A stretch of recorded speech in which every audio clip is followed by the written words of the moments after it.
Hi, I am Mandeep. I am IT professional. నాకు L5, L4 disc bulge problem ఉంది. Last 20 days back నాకు బీభత్సమైన back pain వచ్చినప్పుడు నేను లెగవలేని స్టేజ్‌లో ఉన్నప్పుడు నా ఫ్రెండ్స్ అండ్ ఫ్యామిలీ మరిన్ గారి దగ్గరికి తీసుకొచ్చారు. అప్పుడు హి స్టార్టెడ్ ట్రీటింగ్ మీ అన్నమాట. బట్ నేను అనుకోలేదు ఇంత త్వరగా నేను కోలుకుంటాను. నేను ఇంత త్వరగా I can came back to my old life style అని.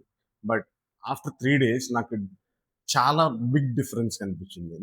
నేను ఆ రోజు ఫస్ట్ డే నేను కనీసం నుంచోలేకపోయాను సపోర్ట్‌తో. But I cannot able to walk also. కానీ వన్స్ మరిన్ గారు started treating me, I got relaxed and నా బ్యాక్ ఏదైతే నేను ప్రీవియస్ లైఫ్ స్టైల్ ఉందో అది నేను బ్యాక్ వచ్చేసాను. I feel very happy. I suggest everyone to come to Marian గారు clinic for any disc problems or any physiotherapy.